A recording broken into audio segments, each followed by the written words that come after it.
Hey everyone, my name is GameStach, and welcome back to the third part of this EU4 tutorial series. So in the last video, we conquered all of Byzantium and Athens, and we ended the video by preparing a war against Albania and Serbia.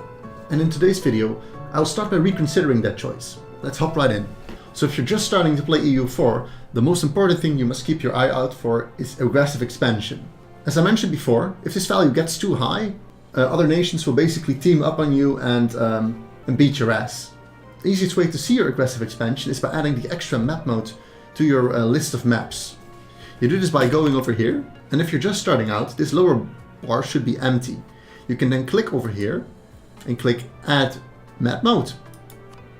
And you should look for the Coalition Map Mode. And if you go to the Coalition Map Mode, you can see the aggressive expansion other people have towards you. The value where you should get really concerned is when you're around -50, because if the value is -50 or lower, countries can get in a coalition against you. If countries, by the way, work to join a coalition against you, you will always get a notification of this. Also, aggressive expansion increases in the direction you're expanding towards.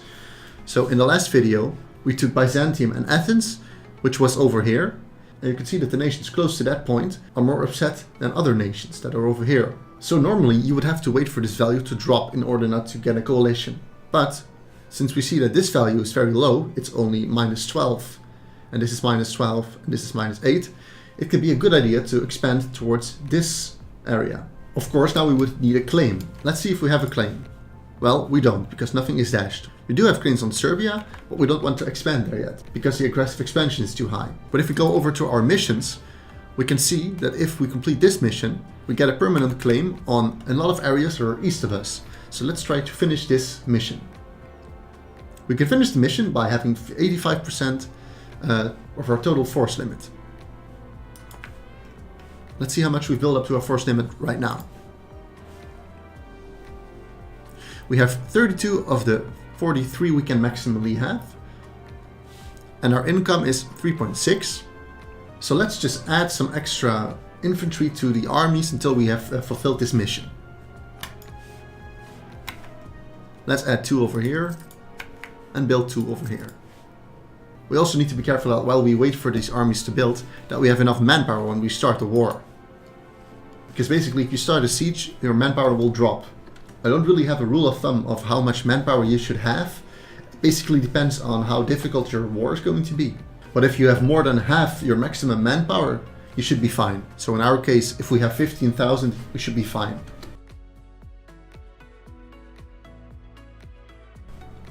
Well, as we can see, it's still not enough to fulfill the mission because we don't have a notification that we can finish the mission.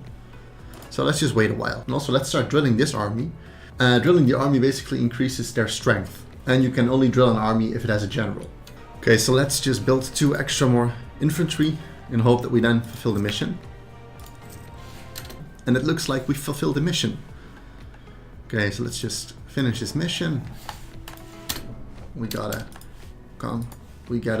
claim on a whole lot of provinces. So now we can think about expanding this way. Let's see. They are allied with them and them. They have 2k. Let's find out how much manpower they have, or how many troops they have. 6k. Okay, that shouldn't be really much of a problem then. So I now have to decide whether I want rebels to rise up, I give local autonomy, or if I lose diplo power. Well, I'm never a fan really of losing any kind of power. I would usually choose between letting rebels rise up and giving local autonomy. If you have enough manpower, I would choose this option, but since I do not have that right now, so it's not really that smart to pick this option.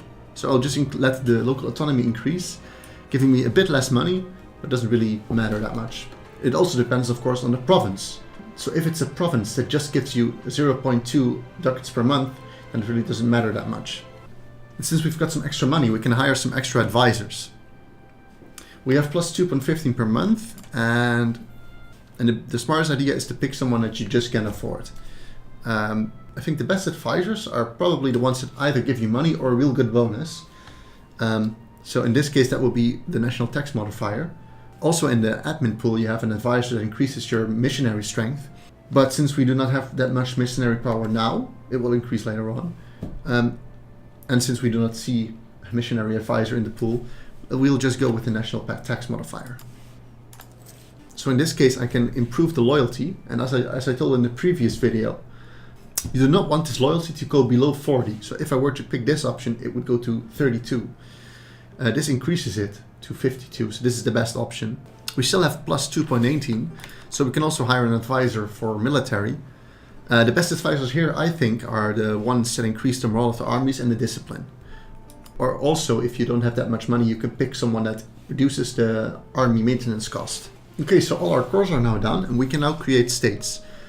What you should be aware of if you're making some new states is the maximum number of states you have and the area you're expanding towards. What I mean by this is that currently we have 11 states. The maximum value we can have is 25. So if you're approaching this maximum value, you should really think of what provinces you want to turn into states. And that mostly depends on how much money it would gain you. But since we still have enough states left, this is not something to worry about for now. So I'm just going to turn this into a new state. So since we now have 6,000 manpower, and since the enemies I'm going to find do not have that many troops, we can stop the drilling and send our armies to the place where we will start the war. So just to clarify, we're going to declare war on Kandar. And they are allied with Akkunyulu and Karaman. Karaman is over here and Akkunyulu is over here. As you can see, we also have a claim on Karaman. So it will be also nice if we can take this province from Karaman. But if I declare war on Kandar, Karaman will not enter as a co-beligerent, meaning that if I were to take provinces from him, that would drastically increase the number of aggressive expansion I would gain. You can kind of work around this by declaring war and ticking this box over here. If you do this, then Karaman is allowed to also invite his allies to the war, and you can take provinces from Karaman with the usual cost. However, if you take a look here, it says they will not accept. And that therefore I cannot add them as a co-beligerent. So we have to think of another kind of a construction that we can do this. Well, since Kandar is allied to Karaman, then Karaman is obviously also allied to Kandar. So I could also just declare war on Karaman. If I were to do this, I see these are the allies of Karaman. And then I just can call Kandar as a co-beligerant, meaning that I can take his provinces for normal cost. So that's what I'm going to do. But before I do so, I will first have to get my troops into position.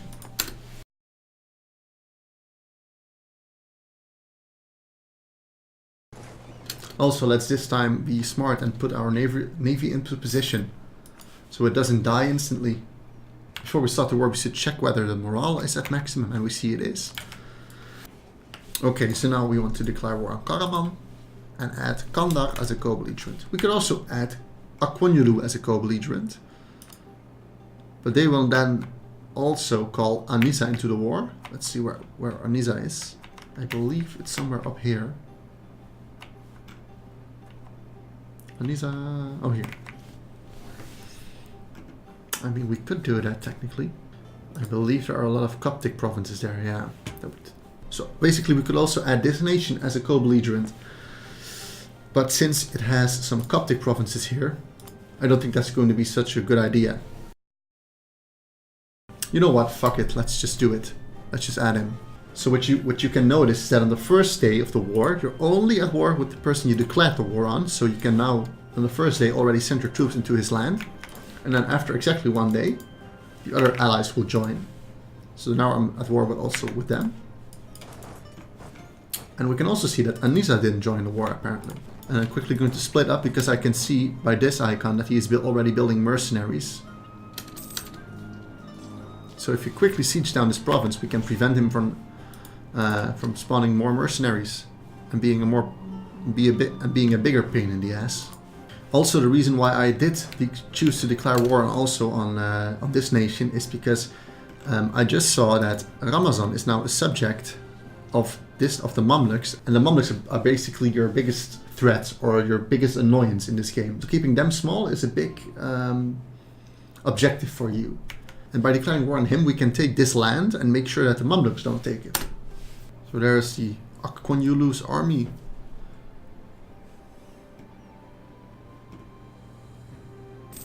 Oh yes, we can choose a new heir. Let's see. 1, 2, 5, 3, 4, 5. What I basically do in this case is just sum up all the values and see which one has the highest. So this is 8. This is 10. 10? Yeah, it's 10. And this one is 6. So we're gonna pick this one. Osman, my boy. So as you see, I'm just gonna let him walk through my nation. I don't really care that much, because I know that at one point, and that is now, I will win a siege, and I'll just go over there and kick his ass. So if you're in the majority, it doesn't really matter what the other army does. You can just let him go about his business. This is of course very annoying. I always have the feeling I'm watching a Benny Hill movie. So I'm just going to play it smart. I'm going to send half my army here and half here.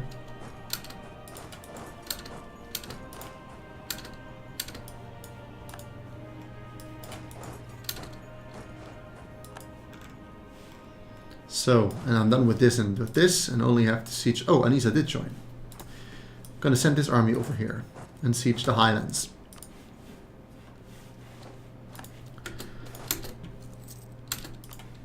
So one thing you should be aware of when you're sieging an enemy is the type of province you're sieging. For example, highlands are a bit of a dangerous place to do a siege. And I think therefore it might be a smart idea to quickly talk about how the combat sort of works, or the basics of the combat you should know. It basically works like this. If two armies start a fight, every turn a dice will be rolled. How high the throw is basically determines how good the army will fight in that round, and it will throw over and over and over again. However, if an attacking army has to cross a river or has to attack a province that is not really advantageous, a base number is reduced from every throw. So how does that work? So you could say, let's say the defending army is over here, and I'm sending this army to attack them. If they walk through here, they have to cross a river, and if they cross a river, their throw will be reduced by 1. What also could happen, that the defending army is in a terrain that is covered by hills or forest, or mountains is also one of the options. So let's say the defending army is here. As you can see, the terrain is hills. If I were to attack them here, it doesn't really matter. It doesn't matter from where you attack. Then I would get a -1 to each of my throws. You can see the number that is reduced by clicking on a province and then hovering over the province. You can see dice roll for attackers -1. The worst province to attack, and therefore the best province to build a fortress, is in a mountain province, because here you have -2 for the dice. Now you could say, of course, well, if I'm sieging a fort in the highlands, then if they attack the fortress while I am sieging there, then they would get the penalty, right?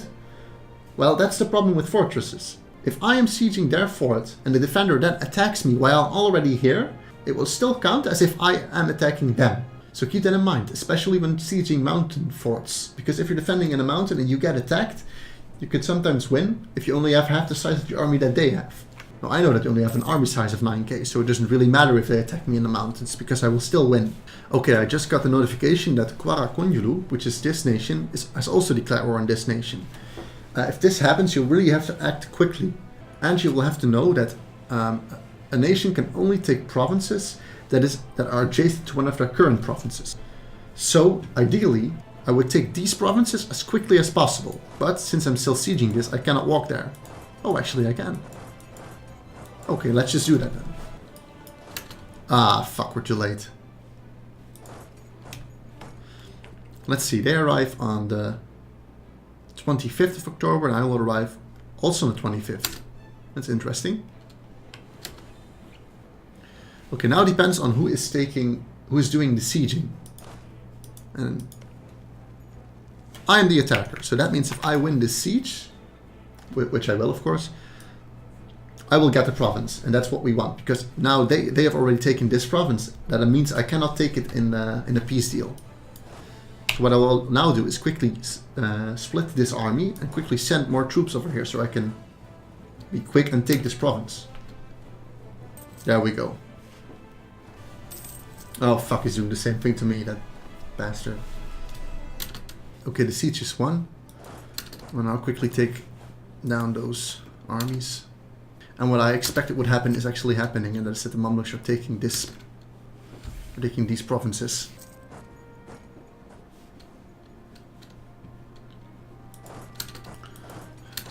Jesus Christ, roll the fucking Benny Hill theme.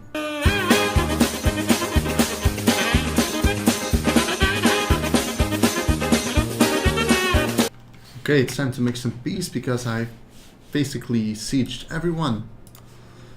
Okay, let's start by... I want war reparations and steer trade. Give me that money. Give me your fucking money. Okay, that's one. Now to take all of their provinces. Only downside now is that I cannot take these. So the only option I now really have is to wait until they make peace with them. Okay, this is very useful for us because there are rebels here. And rebels basically mean that that this province now belongs to no one. So I can now take this province. Okay, so let's quickly retake these provinces and then make peace. There we go. Okay, let's take at least these provinces and now we'll just add provinces that I can add and just be mindful of my aggressive expansion. Well, I don't really want the Mamluks in a coalition against me, so I think I'm not going to take this province. You know what? I'm just gonna do it anyway. You can also see the costs of making this into cores, but yeah. Is this one so expensive? Not really that much. Okay, let's just make peace.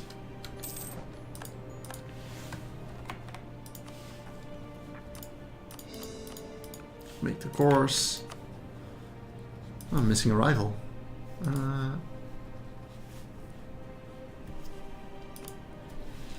Well then, let's just add Aragon, since he has also added me. Also, one more thing before I end this video. Things that can piss you off the most when you're just starting out this game is the amount of rebels that rise up. Well, there's an easy way to actually reduce the number of times rebels rise up, but this will cost you a bit of money. You will have to do the following. You go over here to your production interface and go to local autonomy. If you take a look, you can see these numbers over here. This red 3 and this white -3. This number indicates the number of unrest you have. If you click on this chain with the plus, then the local autonomy will increase. That will basically mean you will get less money, but the unrest will go down. And what I like to do is just increase the autonomy on provinces I just conquered in order to reduce the number of rebels that rise up. See, over here we have 13, 13, and this one. And let's also send this one over here, because then we do not get the attrition. You can also see that our manpower is again down to 0. Okay, and we're gonna end this video over here. And I think the next video will wait for our manpower to stabilize again. And we'll also take a look at expanding to the north. Thank you very much for watching. Please leave a like if you enjoyed, and I'll see you in the next video.